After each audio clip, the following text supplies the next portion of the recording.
Not going to be a long video, I promise. But I felt I wasn't going to do a video today anyway, but I felt, wow, there was this tweet I saw that, brought me back 15 years ago when I started seeing, the blame for Iraq and 9/11.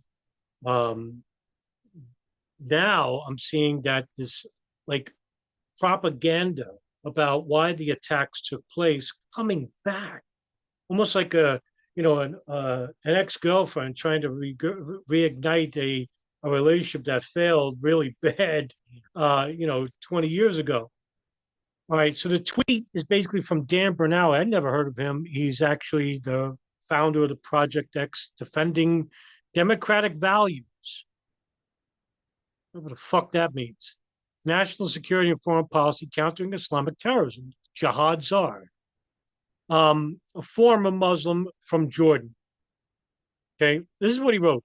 Now, Tucker Carlson interviewed Dan Caldwell yesterday. Iran was brought up. Terrorism was brought up. That's a different story. I might bring that up again. Still doing two more parts to that interview Tucker Carlson did with Kurt Weldon. Look at what this guy wrote. I couldn't believe what I heard from you today. You claimed that this is today, by the way. You claimed that extremists attacked America on 9/11 because they disagreed with our foreign policy.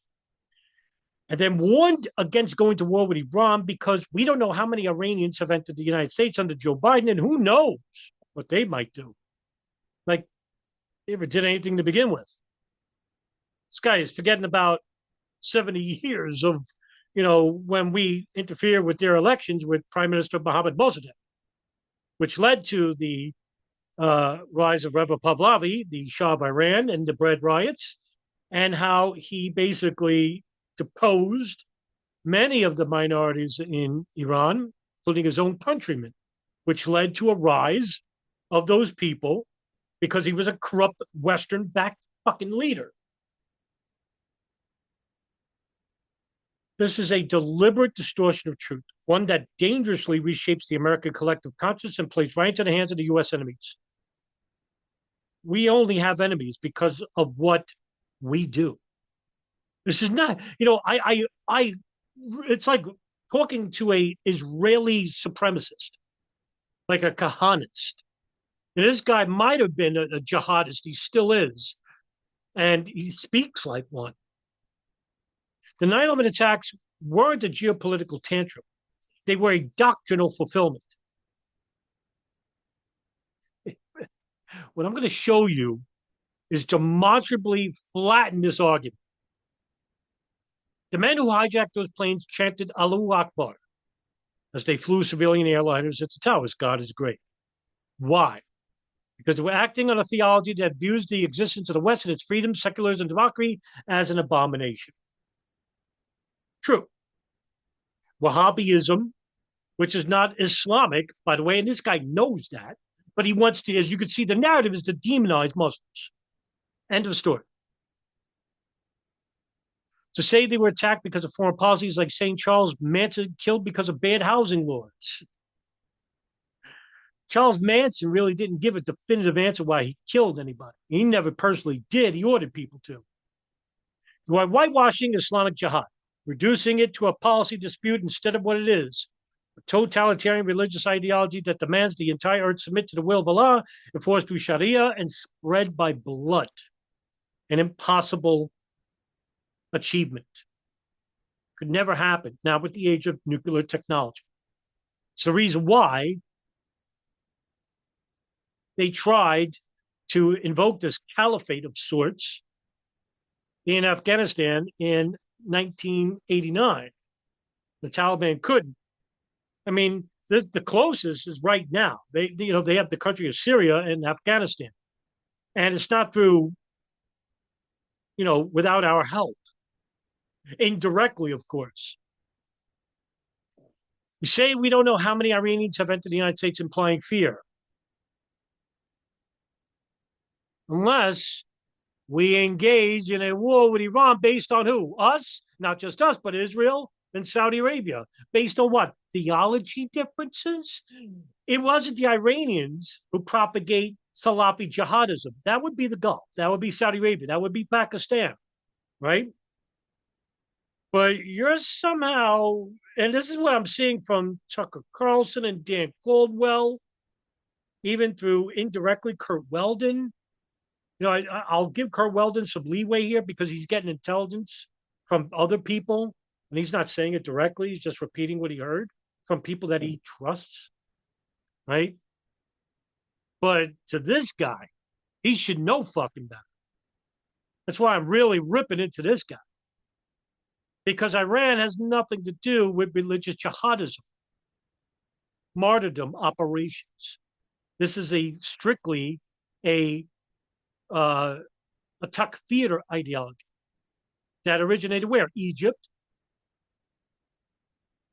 which translates to the groups like Egyptian Islamic Jihad, Gamma Islamiyah, the Syrian Muslim Brotherhood, although they reformed, which later coexisted with who? Al-Qaeda. Now it's the Islamic State. You know, or in Afghanistan, the Islamic State in Khorasan. Or the Jamaat,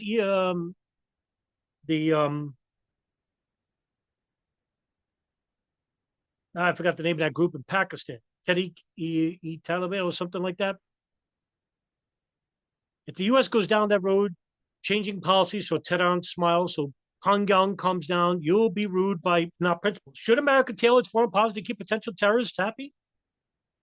One could make the argument, I certainly could, that the United States are the terrorists, that Saudi Arabia are the terrorists, that Israel are the terrorists. I'm not talking about the people, of course, I'm talking about the governments. I just named 3 of the most irredeemable governments on the face of the earth. End of story. I dare you to come out and debate me on that. Should the United States design its global strategy around not offending Iran, not upsetting North Korea, not making Russia angry, not giving any excuses to Kim Jong-un or whoever's running in North Korea, because that's what they believe, the triumvirate family line that are forever the lords of North Korea, even though they're dead. Russia, you know, Putin's a mass murderer, but you think Zelensky is somehow clean in what the United States is doing over there? Please. Boy, is this guy not looking in his backyard to see the weeds are growing. What kind of foreign policy is that? One that allows every rogue state and death cult to dictate your decisions because they might blow something up.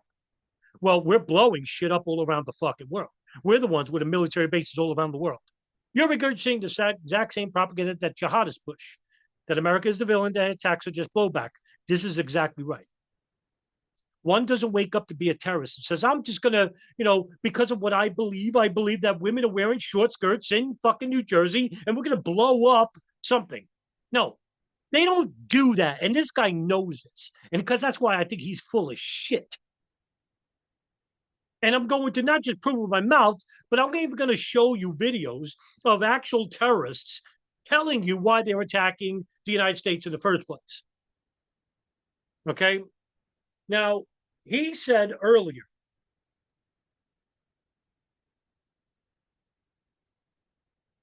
the 9/11 attacks aren't a geopolitical tantrum. They are a doctrinal fulfillment. This is key right here. Because they were acting on a theology that usually exists as a wet, it's freedom, secular, not because of foreign policy. Okay. Let me blow this shit up right away. Let's start with the man himself, Osama bin Laden. This is after the bombings of the U.S. embassies. I'm not playing the whole video, but I'm going to give it enough play where the context is shown. And I want everybody out there to basically tell me where I'm wrong. And you will see that not only am I going to play videos from Osama bin Laden, but Dr. Ayman al-Zawahiri, Zawahiri, Hamza al-Ghamdi, one of the hijackers aboard United Airlines Flight 175.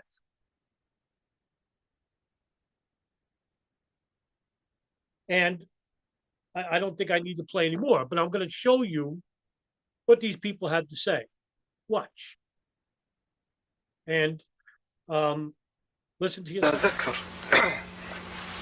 اسم كلينتون أو ذكر الحكومة الأمريكية يثير في أنفسنا اشمئزازا عظيما جدا. نحن نعتبر أمريكا مسؤولية مباشرة عن القتلى الذين قتلوا في فلسطين أو في لبنان أو في العراق. فتركيز الجهود في القتال هو ضد المحتل الأمريكي، وقتلوا الأمريكان هناك.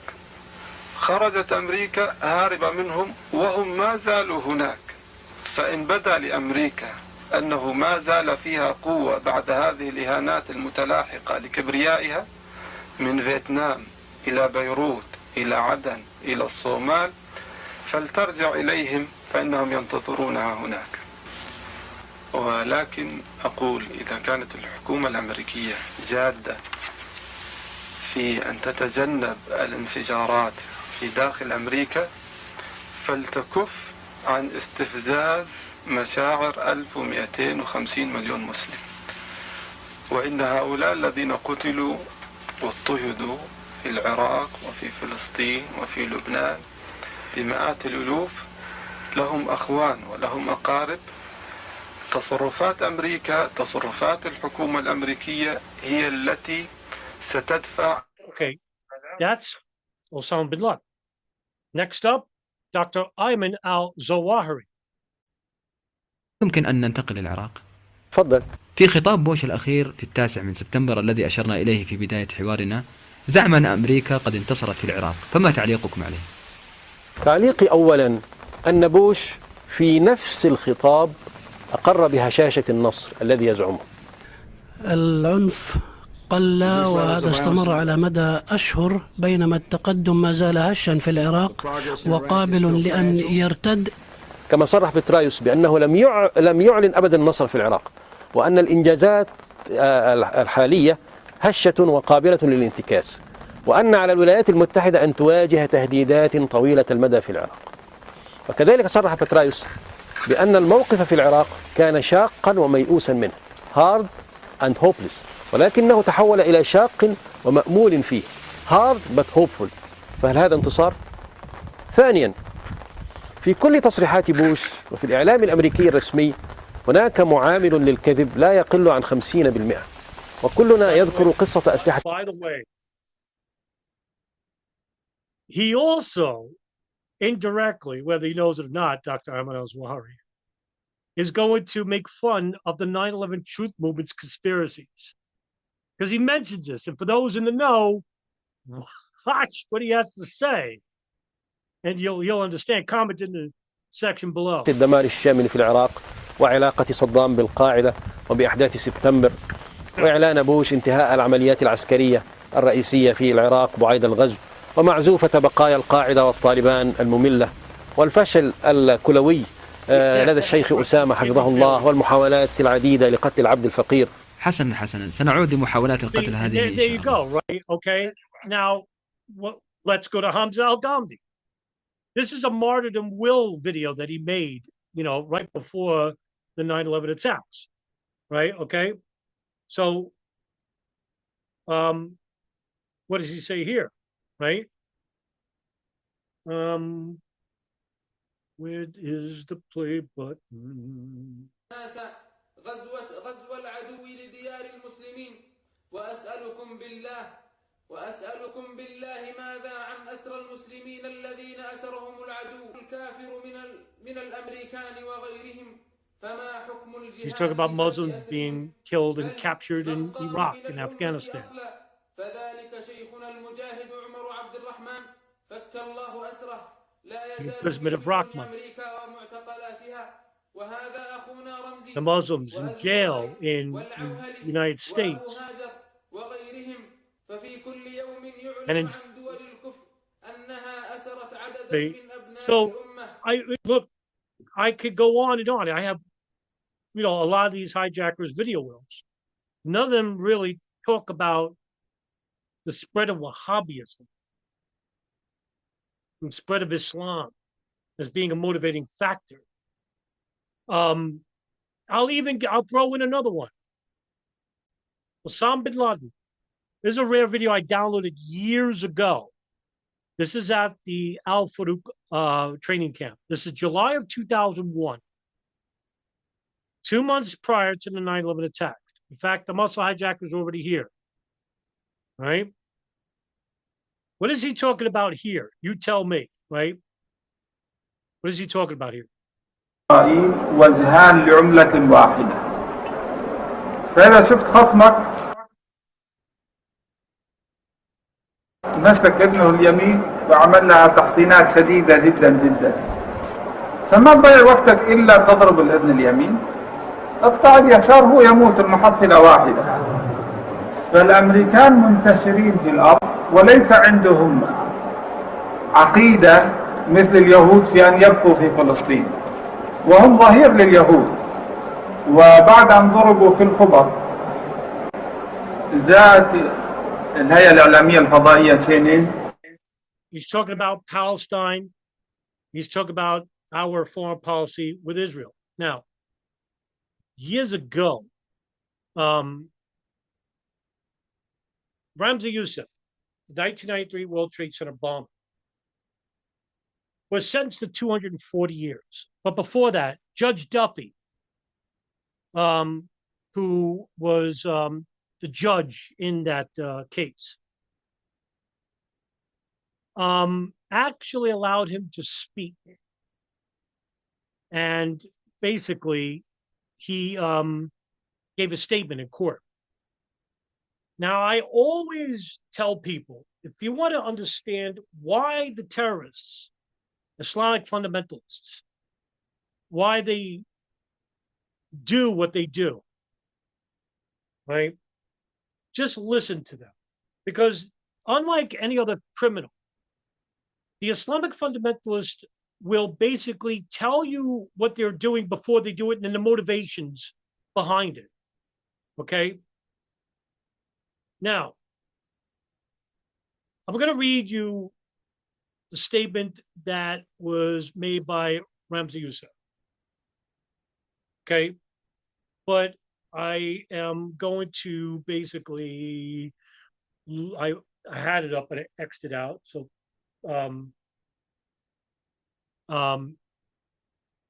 bear with me.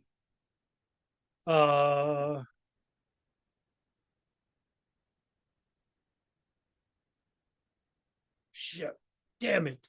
I feel like an idiot now because I had it up and I X'd it out. But I'll read this part here so that you'll understand what, why he did what he did. And it basically, look, it boils down to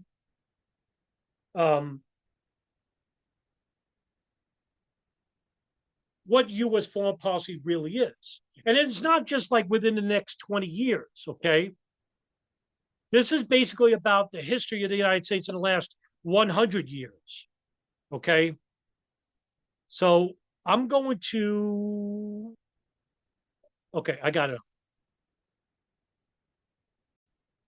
And I'm going to make myself disappear so you could see it, right? So let me zoom in a little bit more. A little bit more. No, I can't zoom in. Can I zoom in more? There we go. There we go. During the 98 trial, Youssef said, "You keep talking about collective punishment, killing innocent people to force governments to change their policies. You call this terrorism. When someone would kill innocent people or civilians in order to force the government to change its policies. Well, when you were the first ones who invented this terrorism. You were the ones who killed innocent people. You are the first one who introduced this type of terrorism to the history of mankind when you dropped an atomic bomb, which killed tens of thousands of women and children in Japan, and when you killed over 100,000 people, most of them civilians, in Tokyo with the bombings. You killed them by burning them to death. And you killed civilians in Vietnam with chemicals as so-called Agent Orange Agent. You killed civilians and innocent people, not soldiers. Innocent people. Every single war you went. You went to wars more than any other country in this century. And then you have the nerve to talk about killing innocent people. Now you have invented new ways to kill innocent people. You have so-called economic embargo, which kills nobody other than children and elderly people. And which other than Iraq. You have been placing the economic embargo on Cuba, in other countries for over 35 years. The government, in its summations and opening statements, said that I was a terrorist. Yes, I am a terrorist, and I'm proud of it. And I support terrorism as long as it is against the United States government and against Israel, because you are more than terrorists. You are the ones who invented terrorism and using it every day. You are liars, butchers, and hypocrites. Now, last but not least, you went out of your way to basically say that the United States are not the enemy, and that we aren't terrorists, and that everything is blowback. That, you know, what's been happening is basically a product of, a product of jihadism. Like, that's a simple-minded view, right? That's really simple-minded. But when you think back and you watch what I'm about to play, right? And what I'm about to play is basically a video that a lot of people know about, but only seen a 22-second clip from. And this is really one of the few times where I could say that we have a U.S. official on record that basically doesn't give a rat's ass about civilian life, because the overall goal of preserving democracy far outweighs human life.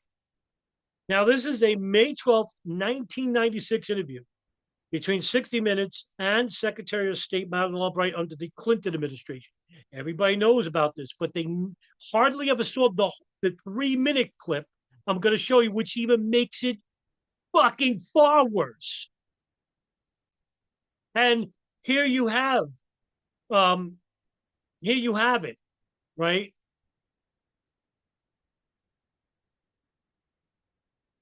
Okay, Dan Burmawi, this is proof that the United States is experiencing terrorism, not because of Islamic jihadism, but because of our foreign policy, which does this. To punish Saddam Hussein for invading Kuwait and to make sure he doesn't do anything like that again or worse, the UN imposed sanctions on Iraq, the harshest, most comprehensive sanctions in modern times. Very little goes into the country, virtually no oil goes out. The United States says there wouldn't be any sanctions at all if Saddam stopped lying about his destructive weapons and complied with UN demands. Meanwhile, it's no secret that the sanctions are causing hardships. It's not the leaders who are suffering, it's the people, and especially the children. This is a ward in a pediatric hospital in Baghdad for severely malnourished children. And everywhere we went, we saw children like these, malnourished, some close to starvation. We saw children who needed medicine they couldn't get. And this little boy died of pneumonia an hour after we took these pictures because there were no antibiotics. Jane Pierce works for the United Nations World Food Program. Most people don't realize what's going on. They don't see pictures of babies like we've just seen here. You know, babies that are a third of their recommended weight. Before 1990, before the war and before these sanctions, was this all unheard of in this country? Yeah, yes. Did not exist at all? Didn't exist. What's the problem? How come aid do not function? Shortage of the spare parts. Roger Normand, a human rights lawyer, was studying the water and sanitation plants that, like hospitals, used to have modern equipment. Empty. This empty, all of them empty. But Iraq has not been allowed to import chlorine under the sanctions because it could be diverted to making chemical weapons.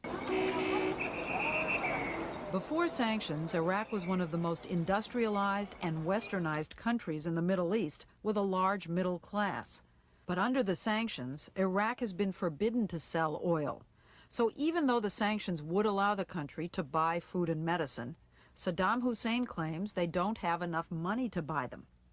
But Madeleine Albright, the United States representative at the UN, says the sanctions haven't hurt him. We have found out that he has spent an incredible amount of money on things that are his priorities. Let me show you for the first time what his priority is.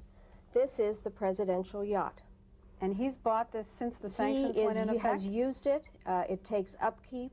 Now, in addition to this presidential yacht, he has built 48 new palaces since the war, refurbished others to the tune of $1.5 billion. She says the U.S. is trying to prevent Saddam Hussein from making and dropping a nuclear bomb or chemical weapons on other countries. And she says he's still lying about his weapons programs. We have heard that 500,000 children have died. I mean, that's more children than died in Hiroshima. And you know, is the price worth it? I think this is a very hard choice, but the price, we think the price is worth it. It is a moral question, but the moral question is even a larger one. Don't we owe to the American people and to the American military and to the other countries in the region that this man not be a threat? Do I need to go on any further? Do I? If that doesn't make you pissed off to where you want to strangle fucking Madeleine Albright through the screen, just imagine what it is to be part of that brethren of the Ummah, right? The persecuted minority,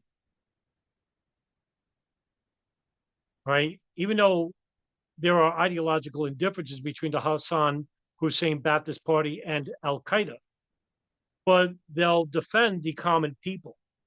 Now, this deceased monster basically said, well, look, it didn't hurt Saddam Hussein. Exactly fucking right, you moron. That's why the sanctions were meant to destroy the public inside and destroy from within. It's easy to invade. And that's why you invaded the country in less than 3 weeks under General Schwarzkopf and was successful. Easy to pick on a country that really can't defend itself with a weakened people that's already going under civil war, right? And I'm not defending bin Laden here. I'm not defending al-Zawahiri here, or Muhammad Atta, or Hamza al-Ghamdi, or Saddam Hussein. You just have to understand why they're committing these acts of terrorism in the first place. And it's not through any theological indifferences here. Badawi, Jalawi, whatever your fucking name is, you're a liar. And you're a fraud. And that's why I made this video.